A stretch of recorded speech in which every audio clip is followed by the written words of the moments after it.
Welcome, everybody. I'm glad to have you here. It's great to see some faces I've not seen before, so welcome. It's my pleasure. It's really interesting. I didn't meet Christine until last week, and she was referred to me by Kelly, and she and I had a wonderful conversation last week. And then yesterday, I'm in a meeting completely separate from everything that I'm doing, at least in this community. And Christine's name came up, and her husband's name came up, and it turns out that we have many concentric circles. She is doing great work for the entrepreneurial communities across the state of Iowa with Principal Financial as an offshoot of Principal. And I'm going to let Christina explain what that is. But before we do anything, let's give her a warm traction. Thanks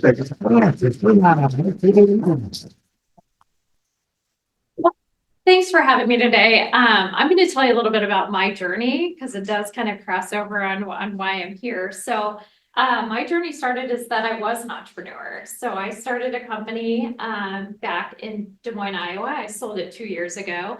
But when I started my company, my journey was that I actually landed in an SBDC office. So really became passionate about keeping my own business going, but I became passionate about helping others start businesses. And once you start a business, it gets really hard to keep going, right? The highs are very high, the lows are very low, you forget the in-betweens.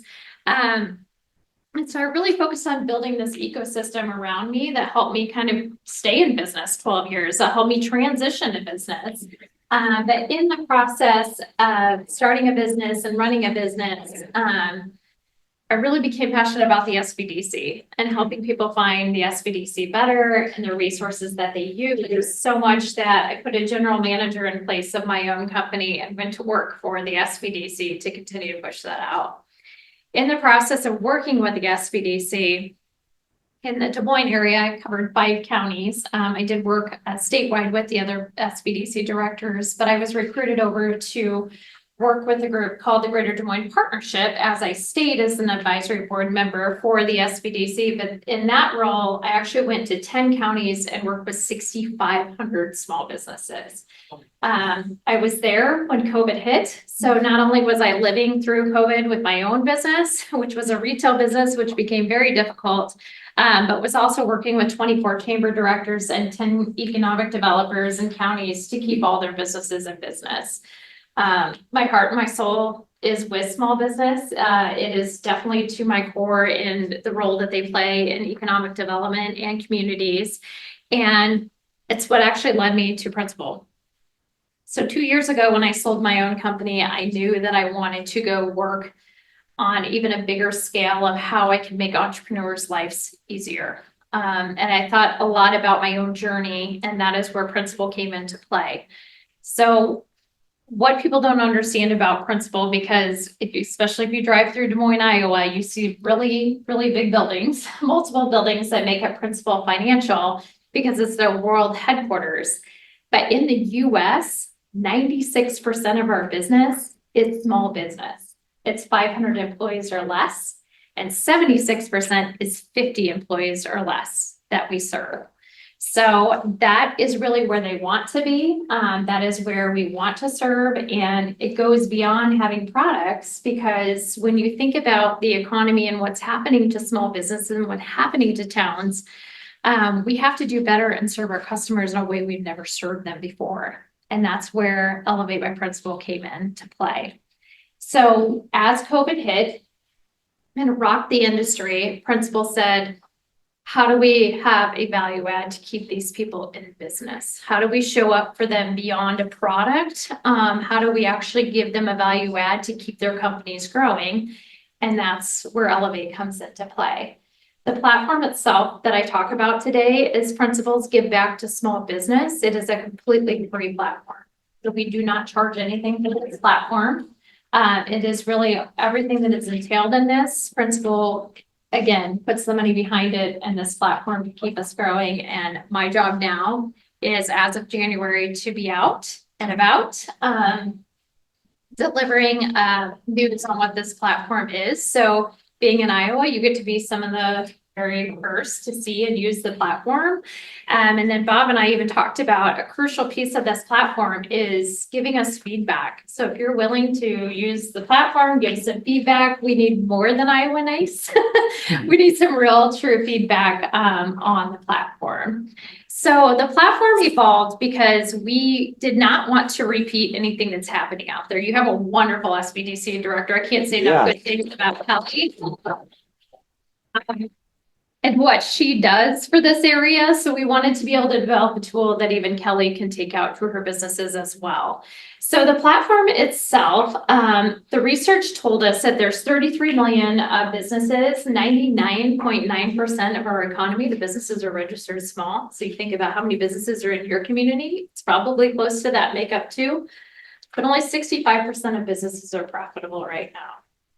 So when you think about us in the industry we come from, if those businesses are not profitable and they go under, the impact to a town is just detrimental, right? I mean, those are jobs lost. And Principal's overall mission involves around creating financial stability for all. That's not very stable. That doesn't give the economy or those employees a very stable feeling. So that's where we needed to focus in, is how do we make them stable? How do we show up and help that happen? For our industry as well, one thing that we honed in on is that we know that SMBs, small to mid-sized businesses with 10 to 150 employees actually feel very underserved. So once they're up and running and you start to hire people, the outside perception is they're doing great, right? They're hiring left and right. They're really successful over there. And people kind of forget that they still have needs too, right? 75% of our industry alone, people are not satisfied with their advisor because they either focus on personal or business and not the pieces together, which we know that those pieces go together.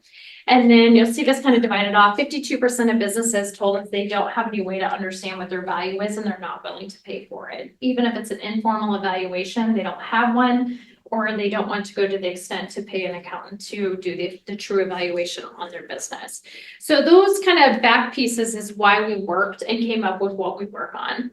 So the 5 things that Elevate really focuses on is group discounts. And this is not the group discount term of insurance. This is actually, I'll go in further, it's a group purchasing organization. Elevated insights, which I'll also dive into, is actually how do we help a business understand their data, scrape their data for them, and give them some ways of how they can grow. One-on-one support, again, not duplicating services that are out there as a business coach, but I'll go into more of that. Strategic partners and why they're important and on our platform, and then digital tools, because everybody needs to have access to tools when they need them right away.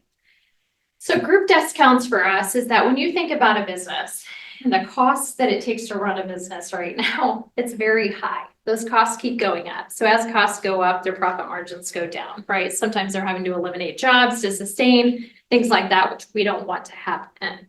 So Principal came back and said, what if we actually are able to drive down their costs of what they have to buy to stay in business and get more cash flow back into that business so that they continue to grow? So what we actually did is we were able to negotiate a contract for a group purchasing organization to drive down those everyday costs by clustering our businesses coast to coast. And people who don't work with Principal obviously are on the platform as well. So what exactly are we talking about buying? So an example, this is going to be definitely more of a medium to large size business, is when we look at things like their data plan, their office supplies, their shipping and or transportation, and we look at that yearly spend for them and the companies that they're buying that with. We take that into our GPO. We now say, hey, okay, let's just say, for example, their data plan, let's just say it's through Verizon, their office supplies are through Staples, and their shipping's through FedEx. We put that in our GPO and say, hey, GPO providers, renegotiate these contracts because they're now under our umbrella and getting a cheaper price. It usually is a 10 to 20% savings that we're able to drive down and get them cheaper costs on those items, which in this example equates to $25,000 back into that cash flow for that business per year. So if we can get a business $25,000 back in their cash flow, that's pretty impactful. And again, we're doing it for free. We don't need anything out of it. We just want that business to reinvest that into their business to keep growing and or their community to sustain their community. So what does this look like in play? We have found that manufacturers actually use the platform a lot. 73% of them were impacted by inflation right now. It's the highest industry that has had an impact. So they naturally are gravitating toward the platform. So this example, I love it because it's a Midwest company. Definitely a bigger employer, 330 employees, but they had a contract with Cintas for their uniforms and some of their safety gear and things that they use in the factory. We were able to save them $15,000 on that one contract, which they were able to deploy and actually upgrade some of their technology in the company to keep them growing. So pretty cool instance. We're not trying to take away from small business, and we're not trying to change who you're buying from. We just want to get you a better price on what you're buying. So you're going to see it's all big names on the platform. And a lot of times it's because there's not a local person that does that. So for instance, let's just say somebody in Fairfield signs up for the platform and they want us to review their spend because our team takes care of all of that effort for you. We can either look at your accounts payable or we can look at like your top 10 spends. Our team goes in and says, okay, they've got FedEx, they've got a spend in Amazon Business and Cintas. We renegotiate those contracts. Now, if the company is buying their office supplies locally, we're not going to turn around and tell them they should go to Staples and buy that, right? So we try to keep the business with local business first and only focus on those big name companies to drive those costs down. So I will pause real quick because this is a really new concept for small businesses. A GPO is not something they've heard of, but it's where we're beginning to play and bring those savings back to the community to reinvest. Does anybody have questions on the GPO? Yeah. Yeah, I mean, how do you get started? So like, could a bunch of small businesses in our area just get together and reach out and say, hey, we formed a group. You don't even have to form a group. We don't even have to. Yeah, the group's formed for you and we have access to 4,500 contracts on the platform. Awesome. Yeah. As a producer, how do you become in your network of, I sell flour, right? Make it easy. I can sell flour to a local bakery. I can sell it to the bakery in Des Moines. How do I get into the platform where you're trying to save them money on flour that I can produce in Fairfield? Yeah. Ship it locally. So you shoot me an email and I connect you with our GPO. Perfect. Yeah, there is some vetting on that, which I'll talk about a little bit further on. Yeah. So we have a 27-unit condo association that's doing probably $500,000 to $1 million worth of repair on the building. Mm-hmm. And so I see you have Lowe's Pro Supply. That Yeah. It's our organization. Yep. With our organization. 100%. And Lowe's and Amazon Business have an automatic discount when you sign up for your business. You get a code right away that's specific to you and you can implement, you can plug it in online, or you can go into the store with it as well. Okay, so I just want to make clear. So we contract to a local contract. Mm-hmm. And would he be able to Use your code, yes, Absolutely. for sure. Great, that's great. Any other questions? Yeah. Yeah, what sort of kind of commitment, I guess, or buy-in or like binding might be associated with this? Yeah. Is there like a contract to do this for a certain amount of time, for example? Yeah, so we don't have any contract with you. It's whatever new contracts you implement with, let's just say Cintas, for example. Let's say that you're we're able to renegotiate your contract. It would be whatever terms you want to agree to with that company. So sometimes they'll say, we're willing to go from this price to this price if you'll do a 3-year. But once it gets to the contract piece, we just get out of the way. We take care of the negotiating for you to take that off your plate. This is all zero cost to the end user. Mhm. How do you make money? Yeah, so that's a good question. So for us, we get a little bit of a kickback from the GPO to cover our overhead, but really this is not a money maker for principal. It's to make sure that we keep our businesses in business and that we begin to add a value add for you. Eventually down the road, if your business needs other products, hopefully you think of principal. But really that's why we do it. Yeah. Yeah, Kelly. What really sealed it for me was when you're like, it's kind of like the 10,000K program.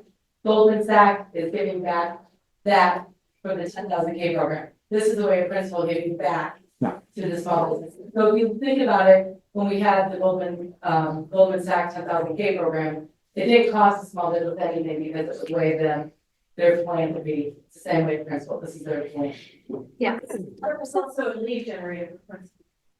It is. We cannot, because we're a separate LLC, we cannot chase them for principal products. The names don't go anywhere. On the next piece, I'll talk about the data piece because that's pretty crucial. We can't do anything with your data. We're a highly regulated industry. Brand awareness. Brand awareness. Yeah. Yeah. Well, And a lot also- of people don't associate us in our own backyard with small business. They do elsewhere, but this way it shows them in a different light what we do for small business. Yeah. All right, the next piece is elevated insights. This is the only thing on the platform that does have some parameters around it. So the requirements for us to take a look at your data, to scrub it and give you feedback, you either need to use QuickBooks Online or Xero Online. We are beginning to test other softwares. It's just, again, we just relaunched this in January after all the research. So again, we have to test and make sure they're putting correct outputs out right now. This piece of the platform really focuses, we say it's tech enabled because we're actually extracting your data. You give us permission to do that. We have software and humans that analyze that data for you, and then we give you results back on how we think you can grow. It's funny how we have to say human. I know, when we talk about tech, people just completely forget that there's humans behind the tech. So that's why we put that in there, because I'm like, it's not somebody just calculating this randomly. Yeah. Yeah. So some of the things that we pull, accounts payable file, human resource feeds, it really depends what you have in your technology, and some people have additional things, but for the purpose of example, we have our own data. We do research about 8 times a month at Principal, so we run it against our own data. We have licensing to other platforms as well. And then these are some of the potential insights we can give you back. Now, again, it really depends on what data you have in those softwares on what reports you're going to get back out of this. This is really hard to see because it's on a PowerPoint slide, but this is an example of one of the reports you could get back. So this is a client concentration report. And again, this is why we walk you through the report, because the worst thing we can do is hand this over and be like, figure this out. What this report is telling us is that this business has 40% of their clients' income coming from their top 10 clients. That may seem really, really good, but actually this industry, in this case example, actually tells us they should only have 35% of their income coming from their top clients. The reason being is that if they lose a almost $200,000 business customer and another $200,000 customer, has $400,000 coming out. That's pretty impactful to a business to be able to replace that income. So this report tells us that they need to lower their dependency on their top 10 clients to 35% according to their industry, because everything goes back to their industry. This report also tells us that they need to acquire mid-sized customers, which makes them more stable instead of losing those big fish or those big whales, as sometimes people call it. That they need to grow the smaller clients, if they can upsell them and grow that revenue a little bit better, makes them a little more stable. And then potentially they have a recommendation of connect to a strategic partner, which I'll talk about what that is in a second. A real life example of this is that there's a company that has been working with us for a while now, actually being a test case for our data. She's an accountant by trade. She knows her numbers. She knows all of this. When we handed her this report, we walked her through it. We said, is this report helpful? And she said, it's tremendously helpful, because an additional page of this showed her how much she had lost in clients, which she knew. She's a medical billing company. Several of her companies had been acquired by a bigger business that took the medical billing internally. She could see clear as day what she needed to replace in sales, but also she was feeling like, I don't want to keep chasing big whales. I need to find some mid-sized clients. We gave her a second opinion that that's okay to do. She went and did that. She's actually on the Inc. 5000 fastest growing businesses right now, which is pretty awesome to see somebody take the report and use it in that way. So there, again, we have multiple reports that come out. It really depends on your data that's in your system. Sometimes we can produce 4 reports. Sometimes we can only produce 1. It just depends on what all you have collected over the data piece of it. The number one question I'm gonna get asked is what happens to my data? You know, data leaks, things like that happen. At Principal, you give us permission, you actually turn on access for us to see your data and you turn it off. And it cannot go beyond, between us, that relationship, because again, we're a highly regulated industry. We can't give access to anything, or any third parties, on your data. So it's secure. So I'll pause real quick and see if there's any questions on that. I have two questions. Sure. One, do you get data on vendors, so I can deal with as well, or just in the clients? So just on the clients, we can actually look at your vendor list. I don't know what reports they pull out of that, but again, it depends because every single report's customized.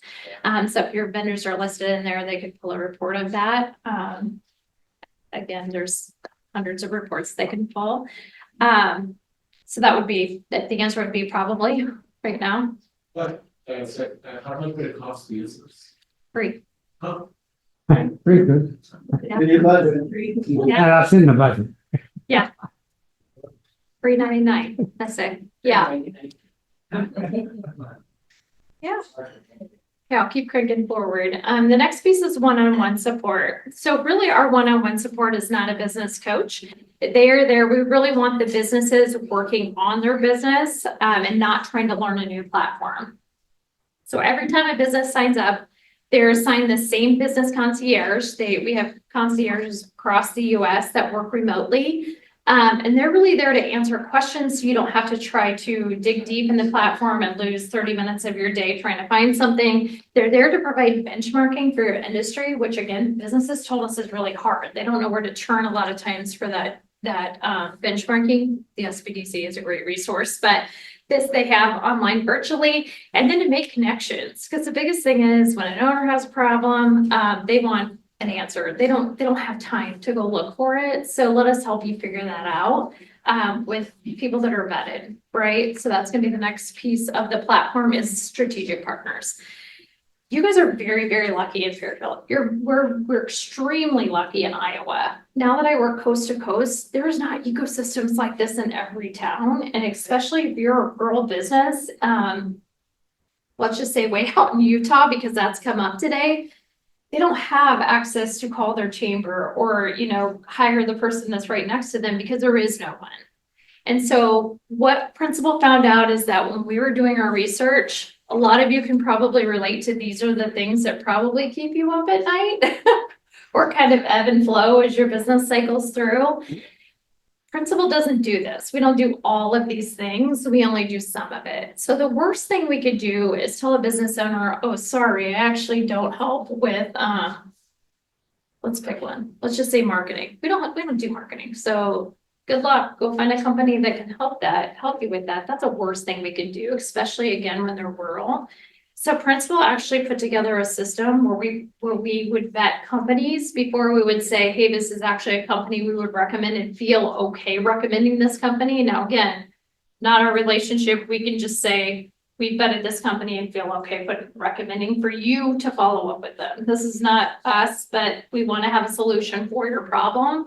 Feel free to call this company.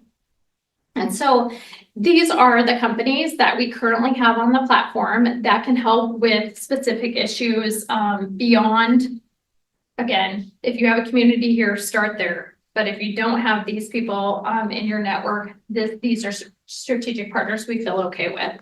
So for example, one that's kind of unique is sales acceleration. So if you're starting a company and you don't have the ability to hire a salesperson, they're a fractional sales company. So you can actually hire a fractional sales company. So it made me think of you when you were saying, you know, I want to sell in Des Moines. That might be a company that you would use. So again, we try to pick some unique companies, but again, there is some pretty general. You'll see marketing and technology on there. HR is huge. I mean, if you're hiring people, you really need to have somebody helping you through that. All the state laws are different. So we had to have a company that we felt okay recommending that worked in all 50 states and understood that. So this, I will tell you that, again, if a business needs that help, we make the introduction. The business concierge says, call Steve at, you know, XYZ company. They've been vetted with us. We feel okay adding them. and making that introduction, then we get out of the way. That's nothing to do with us. It goes beyond that company. So the other thing is, if I flip back to these things, if your company works in any of these areas and you work coast to coast and you would like to be vetted to be on the platform, shoot me an email, because we're constantly adding new companies to the platform. Then the last piece I'll go over really quickly is digital tools. So again, a lot of people want to have access to tools when they need them. This comes back to the 52% of business owners told us that they do not have a way to understand what their company is worth, and nor are they willing to pay for it, but they would really like that information. We have an informal business evaluation tool on the website. It is literally like a calculator. I say you can manipulate the terms just like when you go to buy a car. A lot of people kind of mess around with what the payment's going to look like. You can manipulate the numbers on this. Our recommendation is to actually use your numbers from your taxes and run the evaluation so you have a true one. But also, if you want to back out of your company and actually sell it for a certain amount, you can manipulate the numbers to see what they would look like to get that evaluation up. So that is available out there. The next slide I'll show you, it's a 2-page report. The other thing business owners told us was important to them is that they wanted to actually know beyond their business, they have other assets. What's my entire net worth calculator? So we have that out there.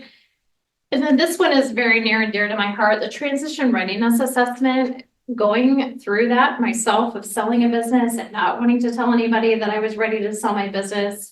I knew what I needed to do, but it was still scary in the process to know if I was doing everything correctly. And so the transition readiness assessment is key because business owners coast to coast are transitioning.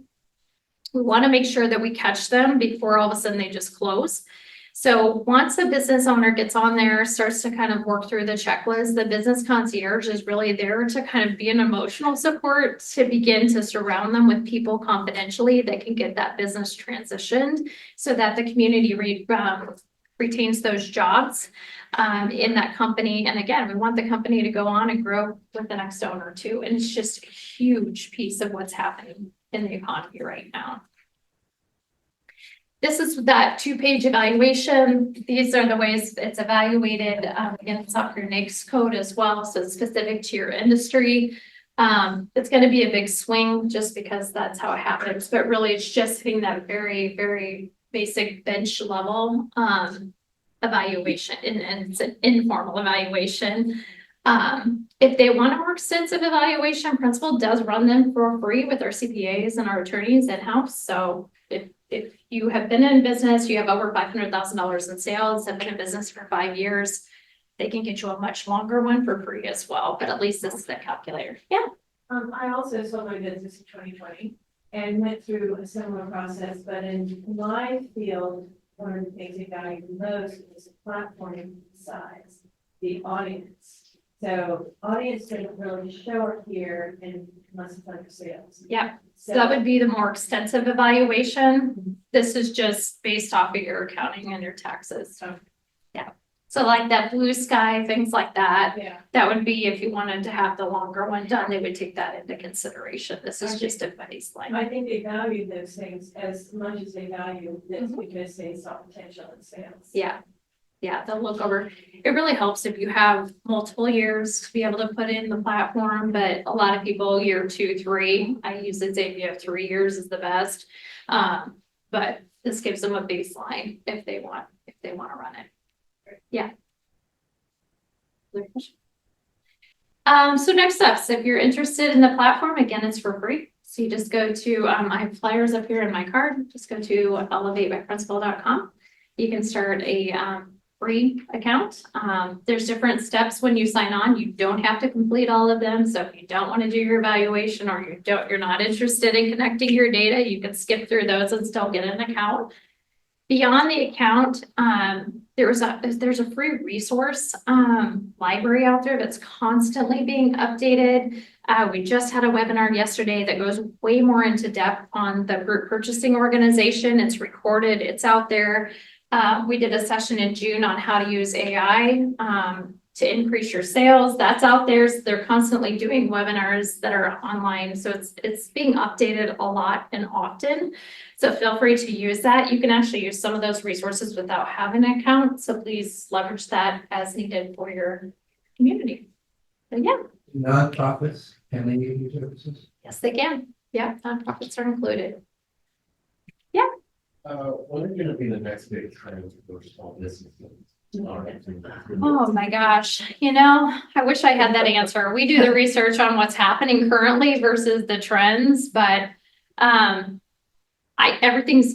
should let you answer that because you would know more. It's in the technology, the AI space. I was gonna say, it depends on what segment Yeah. you're looking at, but definitely ag tech is big right now. Yeah. Food tech is big.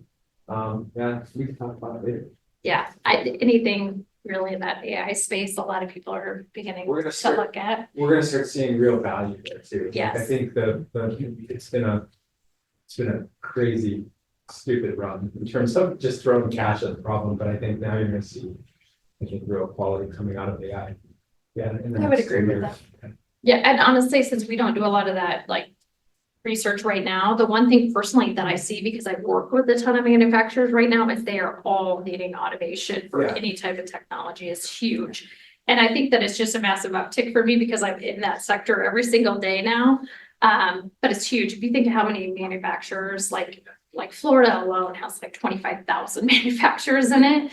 And to keep all of them going, they're gonna have to automate that process. That's a really good one. So like, one of the great use cases for AI in manufacturing is defect detection. So you can that's what we work on, right? So you can reduce the cost significantly because unfortunately, the human cost is often the most expensive. So if you're running manufacturing, especially if you're running 3 shifts, there's a lot of people reviewing potential defects, and the kind of default systems that Applied Materials or whoever is like the equipment manufacturers, the defaults are pretty wide. So if you can take the default and apply AI to reduce it, you have a huge savings. So that'll be a big one. I would agree with that. Alex, did you have any ideas of what's happening here out there too? What are you seeing? No, I agree. That ag tech, fintech, I think AI is shifting the landscape beneath the legs of all of us in all of our industries. We still don't know what the outcomes will be. I mean, we're seeing that in legislation now. Everybody's just trying to figure it out. But it's explosive. And I think it's just gonna change our businesses, right? As they say, at the university and City College Business, you talk to these kids who come through, jobs most of us have today didn't exist 50 years ago in many capacities. And I think AI is a game changer. Now we just need, your guess is as good as mine. Yeah. Joe, what do you think? I think with our consulting, we work with a lot of agricultural and technology companies. We're seeing a lot in the ag space focused on biosecurity. And so a lot of transfer between using technologies that are developed in the human space now being brought to the livestock space. And so, with the proliferation of the ag economy, biosecurity is so important to maintain and protect those industries. And so we're seeing a lot of innovation in that space as well. Obviously, with AI is enormous. The technology space is enormous, but that's another trend that's you call a secondary trend. Biosecurity means protecting the health of both humans and animals. So I've got 2 clients currently that are in that space. One of them is a vaccine company that does rapid development of vaccines, and I'm talking within 2 weeks of a highly targeted, specific pathogens.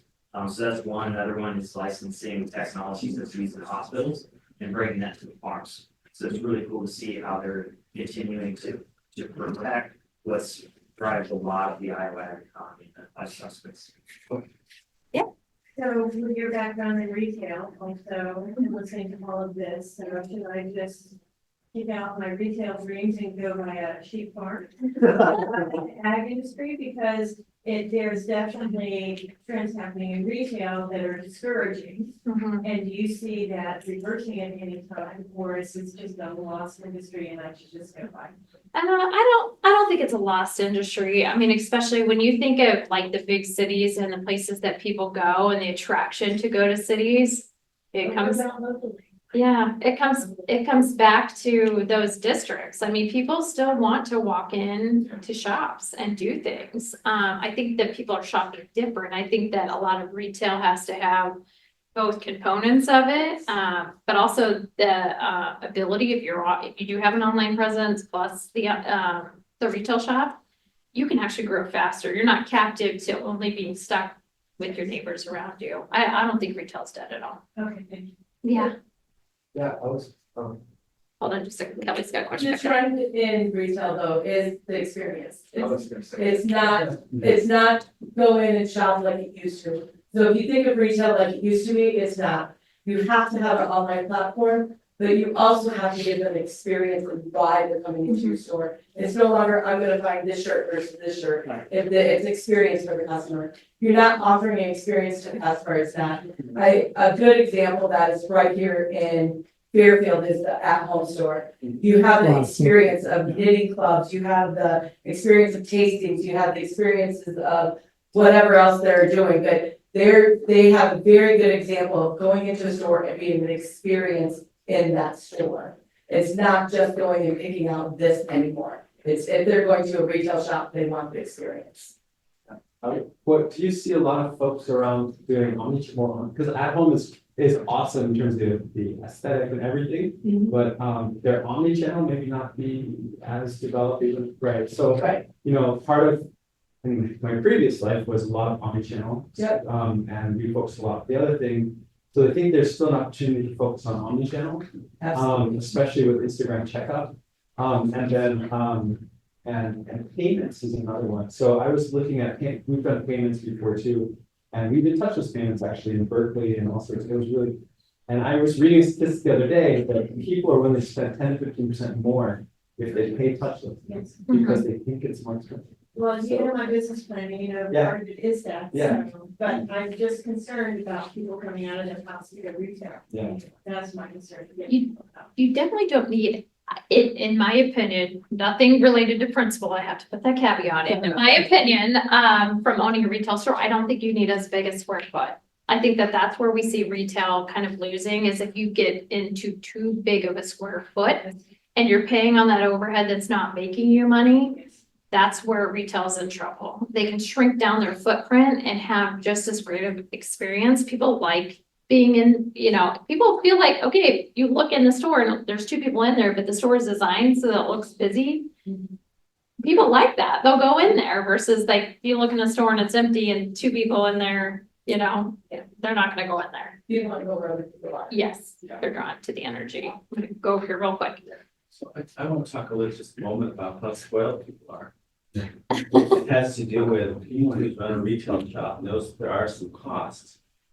But those of us designing websites sometimes struggle to get the client to spend $12 a month to host their site. I said, you know, $12 a month to be in business, to me, it seems rather minor.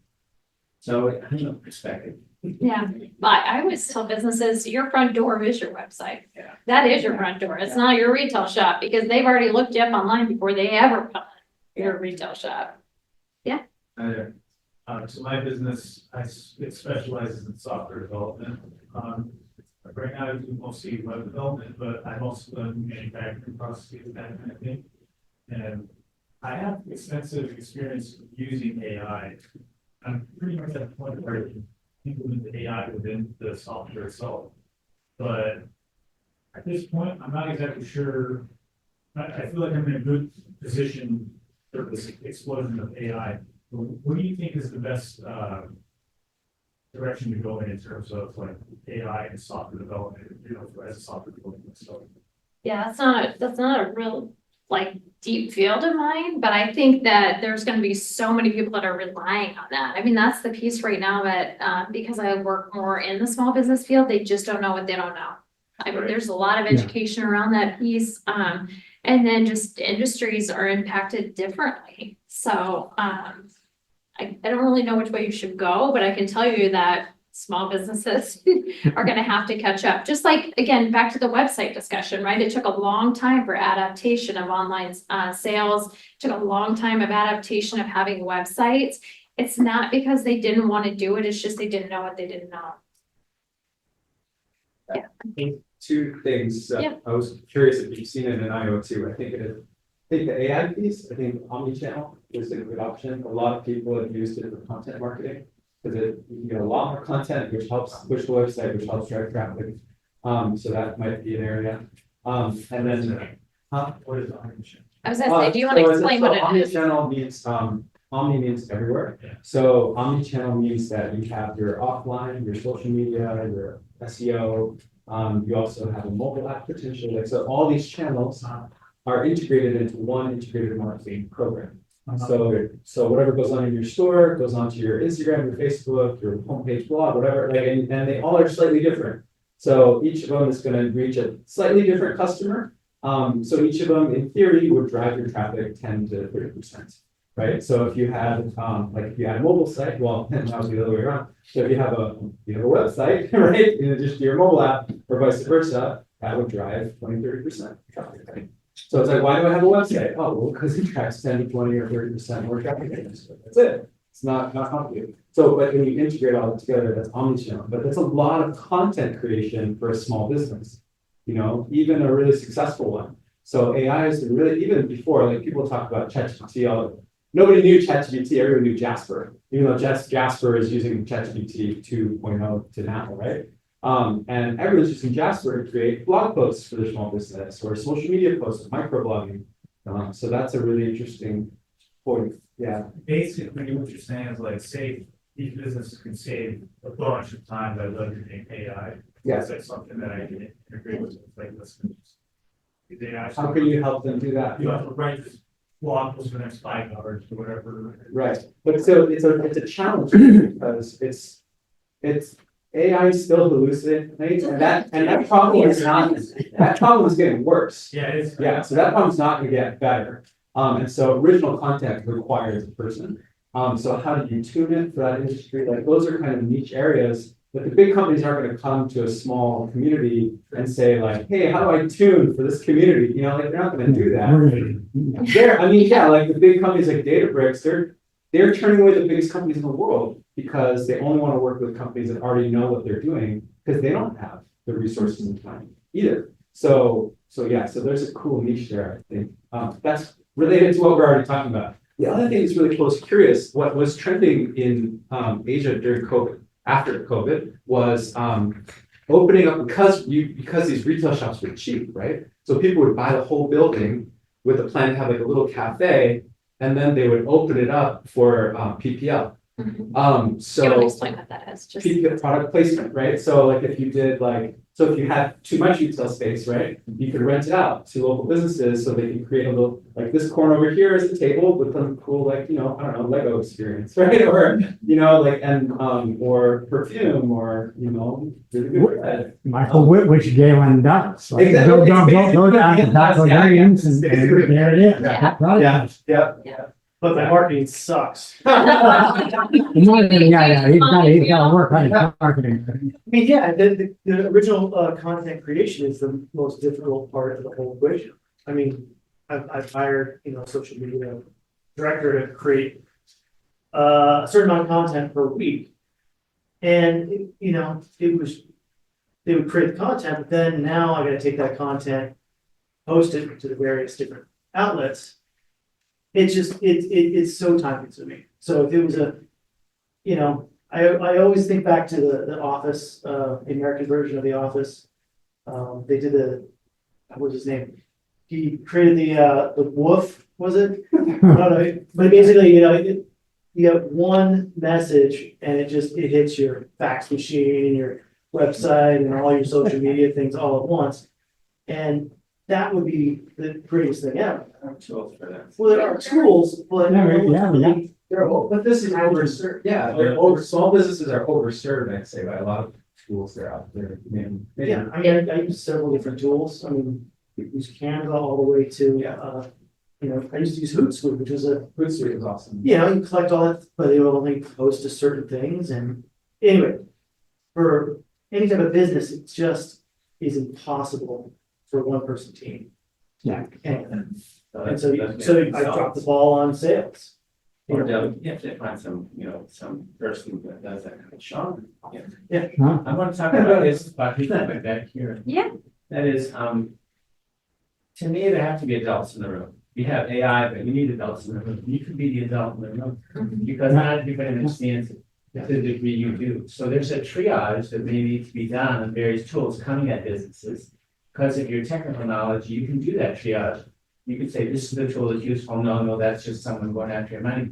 So you become an AI consultant in a way in your area. You know what works because you understand it from the back end. So for me, it's the same way. I can do an AI text, but it's not actually fully human. It needs some adult needs, it can get you 90% of the way, but 10% is the person that's sitting on top of it. Mm-hmm. Same thing with graphic arts. If you do Mid-Journey, which is one of the hot dog, visual environments. Yeah, that was close. That's just supposed to get a while. Some stuck. You have to pick the ones that work. You may have to tweak in Photoshop. So the point is, there's some adult supervision has to be there. Yeah. But if you're writing a grant, 4 million grants have been written. Okay, just plug in some new names. Yeah, looks like a good grant. We need some customization. So, I think what this is speed to market. AI is about speed to market. The websites we've done recently, people wouldn't pay for the graphics we wanted. We just create the graphics. You didn't even charge it because it's so beautiful and easy. So the point is that the client's getting stuff faster. Things are getting written easier.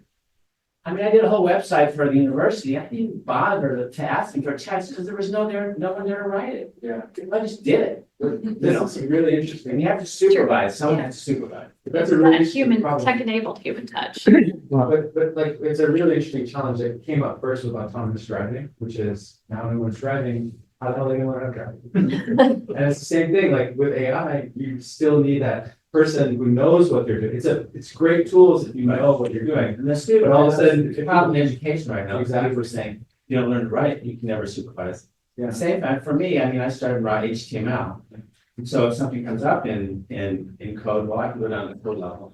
But if you've never done that, there's a sense, I don't know, there's like a lot of code there, I don't know what that is. Yeah. So, It'd be fun if we could do this, I think we can have this conversation. I think it's an important part of the ecosystem. Honestly, that's why I'm like, I would rather, throw this up there and then have these conversations because people have specialties in everything and you problem solve better when you have your ecosystem. So. And that is actually one of the primary objectives of this. We're just getting our feet on it. We haven't done it for quite a year. But here what's happening today here. This is like, our conversation was here and all of a sudden now our conversation is here because some more of the right kind of people are coming in here and thinking about. Thank you. Red always rises. Yeah. Anyway, Yeah. I think there's some rich possibilities that we are thinking about in terms of creating more of a support ecosystem here, utilizing our indigenous resources, these resources, his resources, other resources, and do very well. Yeah, kind of a mastermind. I do have an interesting side story. My partner is Russian, and she speaks very well, but she writes with Russian syntax. So for years, I was her ghostwriter. She'd write it up, or she'd dictate something, and I'd write it up for her. I'm out of a job. Yeah. She just runs the things through AI. She's, no, I do not want it that way. I want it this way. Yeah. And she basically different and boom, out of come. She has one piece of content, it makes blogs, it makes, newsletter things. It's just pretty, like Paul said, it's pretty amazing, but you do have to have that human touch. I talked to a professor at the university and their prognostication around AI, they said that the hottest thing you can do right now to take advantage, it's the art of the query. Yeah. Yes. It's the art of the query. Just asking, to your point, asking the right question, getting the output, re-asking a new question based on that and running it through the filter over and over in time. But the personal touch. There has to be an adult in the room. Yeah. I really like that. That's like lang chains, right? I mean, like, that's the whole, like, is like, how do you resolve the cascading error problem? Right. So, yeah. It's interesting. gotta be a level, yeah. Christina, I can't thank you enough for not only this presentation and how enlightening that is, but the ensuing conversation, as you've seen, is very much the nature of the intent of this, is to get entrepreneurs in the room or small businesses in the room to have these conversations, to learn about the great things you're doing at Elevate by Principle. Everybody, let's please give it up one more time.